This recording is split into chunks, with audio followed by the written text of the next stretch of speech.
Next है wireless. Wireless का क्या ऑप्शन है? वायरलेस में सीधा है कि जहाँ पर भी वायर का यूज़ नहीं किया गया है किसी भी सेंडिंग या रिसीविंग करने के लिए, किसी भी डेटा के सेंड करने के लिए या रिसीव करने के लिए वायर का यूज़ नहीं किया है, उसको हम बोलते हैं वायरलेस कनेक्शन। ठीक है, तो wireless networking is also known as the wifi. Wifi भी हम इसको कहते हैं। Next, it is a way of getting the internet without wire. बिना वायर के इंटरनेट एक्सेस करेंगे तो वाईफाई कहलाएगा। It allow you to connect several computers at once and from any location which is in the network range. Means अगर आपको इसका access करना है तो आपको इस नेटवर्क की रेंज में होना इंपॉर्टेंट है। अगर आप रेंज में रहेंगे तो आप नेटवर्क एक्सेस कर सकते हैं, और अगर आप रेंज के बाहर हो जाएंगे तो आप नेटवर्क एक्सेस नहीं कर सकते। Next, wireless connection are possible through the use of modem which pick up the internet signal and sends them to the other device. ये मॉडेम की हेल्प से ही परफॉर्म हो सकता है।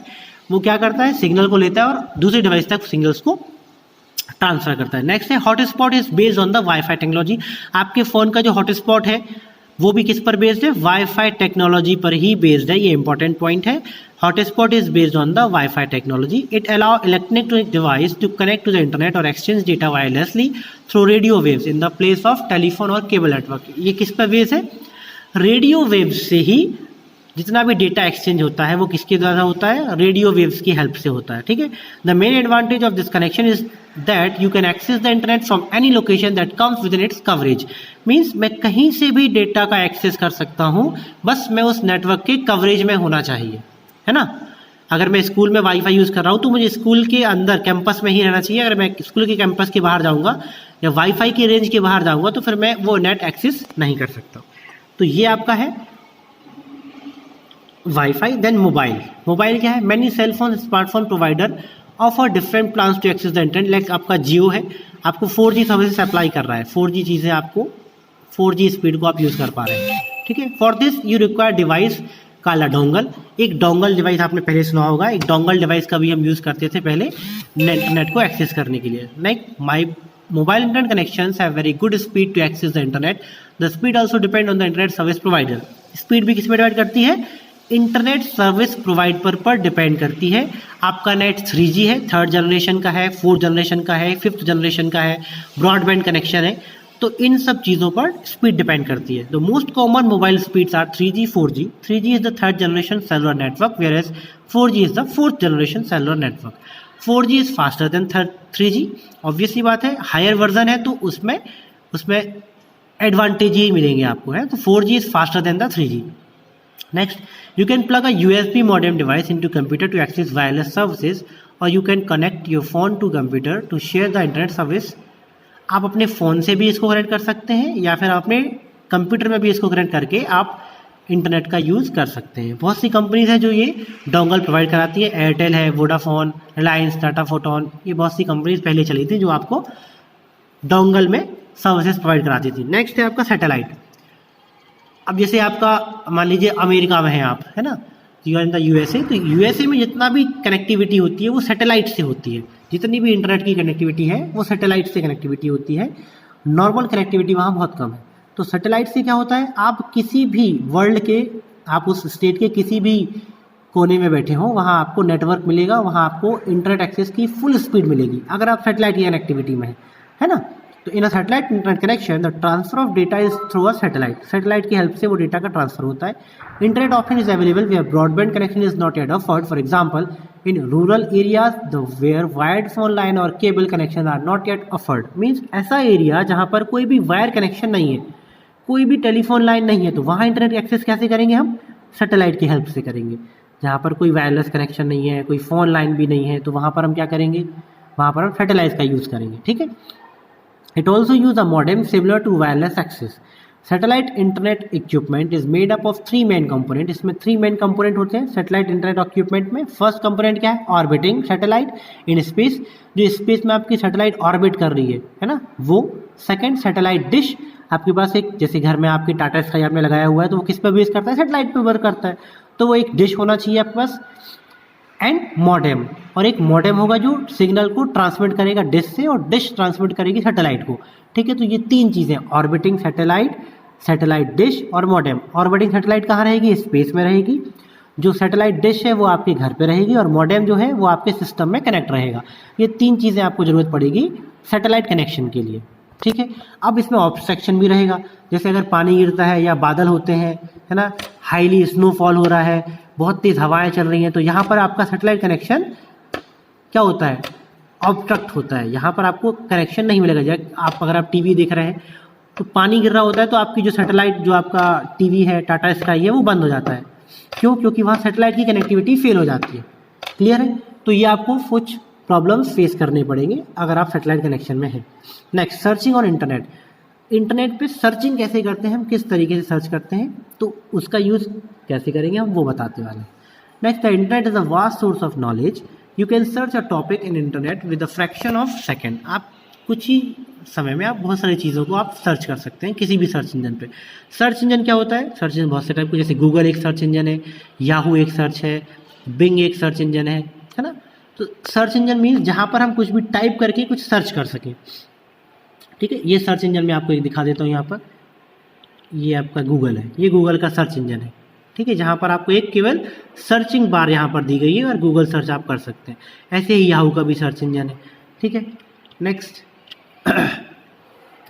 तो perform below the mention step to learn how to search an article on the internet. अगर मुझे कुछ सर्च करना है इंटरनेट पे तो मैं कैसे सर्च करूँगा, इसका कुछ स्टेप्स है वो आपको देखने हैं। स्टेप 1 क्या है? Open up your web browser Google Chrome. आपने अपना गूगल क्रोम ओपन किया, मेरे पास भी क्रोम है, मैंने अपना ब्राउज़र ओपन किया क्रोम। उसके बाद फिर स्टेप 2 है, in the address bar type www.google.com। मुझे एड्रेस बार क्या है? ये ऊपर वाली ये आपकी एड्रेस बार है गूगल क्रोम की, ये एड्रेस बार है। यहाँ पर आपको टाइप करना है google.com। मैंने ये टाइप किया google.com, इंटर किया, मेरे पास ये गूगल का पेज, गूगल का सर्च इंजन ओपन हो गया है। नेक्स्ट स्टेप है, once the Google homepage is displayed, you can type any text in the space provided. This type text will search across the internet for matching information. Once the search is complete, Google will display the result of your search in the form of link of web pages.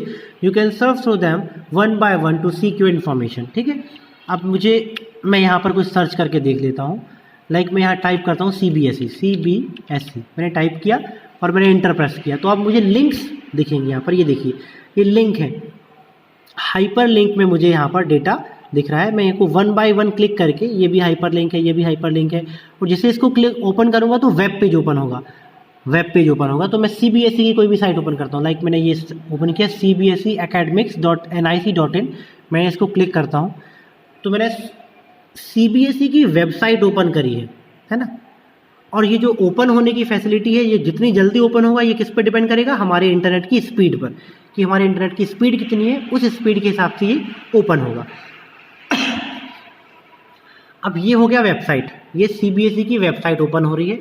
और जो पहला page, ये जो page मेरे सामने open हुआ है, इस पेज को हम क्या बोलेंगे? Home page. ये क्या है? होम पेज है, ये CBSE का होम पेज है। और टोटल बोलेंगे तो ये क्या है? एक वेबसाइट है CBSE की। और जो फर्स्ट पेज ओपन हुआ है वो है होम पेज। अब इसमें और भी मेरे पास बहुत सारे पेज हैं, लाइक सर्कुलर है, पब्लिकेशन है, कैरिकुलम है, ट्रेनिंग पोर्टल है ना। फिर ये क्या है? ये भी वेब पेजेस हैं इसके अंदर के। लाइक मैं अगर मीडिया गैलरी को क्लिक करूँगा तो देखिए एक नया वेब पेज ओपन हो रहा है, उसके अंदर क्या है? मीडिया गैलरी रहेगी, तो एक नया वेब पेज है। वेबसाइट के अंदर बहुत सारे वेब पेज रहते हैं, collection of web pages is called the website, हमने पढ़ा है अभी। ठीक है, तो ये सारे क्या है? वेब पेजेस हैं। मैं यहाँ पर जितने भी क्लिक करूँगा ये सारे web page. Sample question papers मुझे निकालने हैं तो ये सैम्पल क्वेश्चन पेपर्स हैं, है ना। 2021 के सैम्पल क्वेश्चन पेपर्स आपको यहाँ मिल जाएंगे। मैं क्लिक करूँगा, ये देखिए मैंने अभी गैलरी में क्लिक किया था, ये गैलरी ओपन होने वाली है। तो ये वेब पेजेस हैं। समझ में आया? स्टेप्स 4 स्टेप है, ये 4 स्टेप्स आपको फॉलो करने हैं किसी भी सर्च को करने के लिए। नेक्स्ट क्या है? Some tips to carry out an effective internet search. कुछ टिप्स हैं, अगर आप इफेक्टिव सर्च करना चाहते हैं तो कुछ टिप्स हैं, वो टिप्स आप यहाँ पर देख सकते हैं। फर्स्ट टिप है be specific. Be specific means आप कुछ भी उसमें लिख रहे हैं तो वो स्पेसिफिक लिखना चाहिए आपको। जैसे मुझे CBSE साइट देखने से मैंने पूरा CBSE लिखा, है ना, स्पेसिफिक था एक वर्ड CBSE। अगर अब मैं वहाँ केवल C लिख देता तो मैं क्या CBSE को सर्च कर सकता था? नहीं। तो आपका जो आप लिख रहे हैं वो एक स्पेसिफिक वर्ड होना चाहिए। Like while searching on the internet be specific about the search word. If you are writing animal then be careful as animal in the vast field. Animal क्या है? एक बड़ी फील्ड है, बहुत सारे एनिमल्स होते हैं। So specify your search by limiting what about animal you want to know. For example wild animals, तो वहाँ आपको लिखना पड़ेगा वाइल्ड एनिमल है ना, किसी एनिमल का नेम लिख दीजिए, आप एलिफेंट सर्च कर रहे हैं या टाइगर सर्च कर रहे हैं, तो स्पेसिफिक वर्ड आप रहेंगे तो आपकी सर्च लिमिटेड हो जाएगी, आपको ज़्यादा अच्छे एग्जाम्पल्स वहाँ पर मिल सकते हैं। ठीक है, नेक्स्ट यूज कोट्स। कोट्स का मतलब क्या होता है? Double quotes around a set of word tells search engine to consider the exact word in that exact order without any change. Means अगर मैं डबल कोट्स में कोई वर्ड लिखता हूँ तो सर्च इंजन ये क्लियर करेगा कि सेम यही वर्ड हमको सर्च करना है, अगर ये वर्ड मिलेगा तभी हम कोई रिजल्ट दिखाएंगे, अगर ये वर्ड नहीं मिलेगा तो क्या लिख देगा? No result found. ठीक है, अगर आप डबल कोट्स में उसको लिखते हैं तो। Next, tell what you want do not want. आपको ये बताना है कि आप क्या चाहते हो और क्या नहीं चाहते। तो use a minus sign to signify word you do not want to appear in your search. अगर आप किसी वर्ड के सामने माइनस साइन लगाते हैं तो उसका क्या इफेक्ट होता है? उसका इफेक्ट ये है कि आपको वो वर्ड आपकी सर्च में नहीं चाहिए, है ना, वो सर्च में नहीं दिखना चाहिए, तो आप उस वर्ड के सामने माइनस साइन लगा देंगे तो वो वर्ड आपको नहीं दिखेगा। The minus sign should appear immediately before the word and should be preceded with the space, है ना। नेक्स्ट क्या है? Avoid punctuation mark. Punctuation mark को अवॉइड करना है। Punctuation marks do not make any difference in the refining the search. अगर आप comma लगा रहे हैं, फुल स्टॉप लगा रहे हैं, तो ये वर्ड्स कभी भी कोई डिफरेंस क्रिएट नहीं करते हैं आपकी सर्च में, ठीक है ना। ये अपोस्ट्रोफियस आप लगा रहे हैं तो इन वर्ड से कोई डिफरेंस क्रिएट नहीं होता है सर्च में। आप जो भी लिखेंगे वो एज इट इज़ वही सर्च करेगा, जो नॉर्मल वर्ड में भी वही सर्च करेगा। Next, do not use suffix. Suffix का यूज़ मत करिए, है ना। Do not use suffix such as plural. Verb में ईडी फॉर्म हम लगाते हैं, आईएनजी फॉर्म हम लगाते हैं, ये सब लगाने की जरूरत हमें वहाँ नहीं है। जैसे बर्ड है तो अगर बर्ड सर्च करना है तो जरूरी नहीं है बर्ड्स को हम सर्च करें, BARDS लिखें हम, है ना। अगर आप बर्ड लिखेंगे तब भी वही सर्च करेगा और बर्ड्स लिखेंगे तब भी वो वही सर्च करेगा। नेक्स्ट, यूज और का यूज हम कर सकते हैं, use or between words to allow either one of several words, है ना। हम और का यूज कर सकते हैं, किसी भी अगर बहुत सारे वर्ड्स का यूज करना है तो वहाँ पर हम और का यूज कर सकते हैं। तो ये आपका सर्चिंग हो गया है। बाकी नेक्स्ट टॉपिक आपका ईमेल, ये हम नेक्स्ट वीडियो में कवर करेंगे।